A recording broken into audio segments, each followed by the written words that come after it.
Welcome to Nagarathna சமையல். இன்றைக்கி நம்ம பார்க்க போகிறது அரைக்கீரை புளி போட்டு கடையல். தேவையான பொருட்களை பார்ப்போம். அரைக்கீரை ஒரு கட்டு, தக்காளி, வெங்காயம், ஒரு பச்சை மிளகா, மஞ்சத்தூள், உப்பு, புளி, தாளிக்கிறதுக்கு வெங்காயம் வடகம், எண்ணெய். இப்போ சமைக்கலாம் வாங்க. இப்போ நம்ம ஒரு சின்ன குக்கர் எடுத்துப்போம். அதில் கீரை, பச்சை மிளகா, வெங்காயம், தக்காளி எல்லாம் போட்டுட்டு தேவையான அளவு உப்பு மஞ்சத்தூளும் போட்டு அந்த புளியும் அதில் போடுங்க. தண்ணி ஒரு அரை டம்ளர் விடுங்க.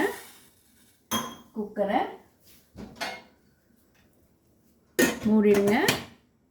வெயிட் வால் போட்டுருங்க. இப்போது வெயிட் வால் போட்டுட்டு 2 விசில் விடுங்க போகிறோம். நம்ம குக்கரை திறக்கலாம். இப்போது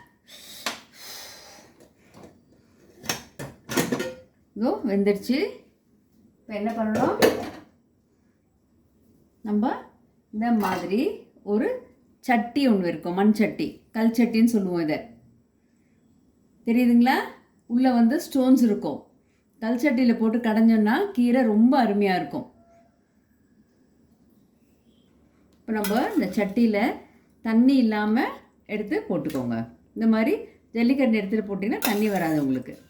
எல்லாம் எடுத்து போட்டுட்டிங்கன்னா இதுக்கு பருப்பு கிடையாது, ஒன்லி புளி, தக்காளி, வெங்காயம்.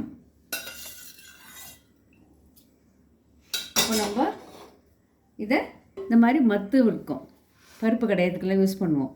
இதை போட்டு நல்லா இப்படி கடைஞ்சிக்கணும்.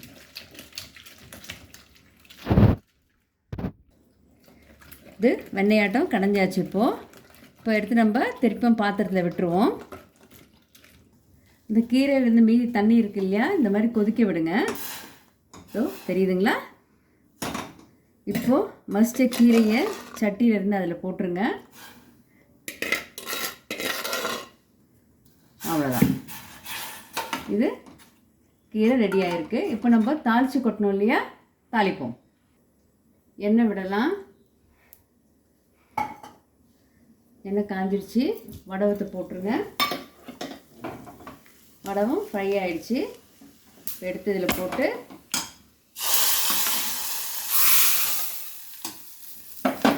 அவ்வளோதான், கீரை ரெடி. இப்போ சர்வ் பண்ணலாம், பிளேட்டிங் பண்ணலாம். அரைக்கீரை புளி விட்டது ரெடி ஆகிடுச்சு. சாத்துக்கு போட்டு சாப்பிட்டிங்கன்னா அவ்வளோ அருமையாக இருக்கும். லைக் பண்ணுங்கள், ஷேர் பண்ணுங்கள், சப்ஸ்கிரைப் பண்ணுங்கள் நாகரத்னா சமையலுக்கு. தேங்க்யூ.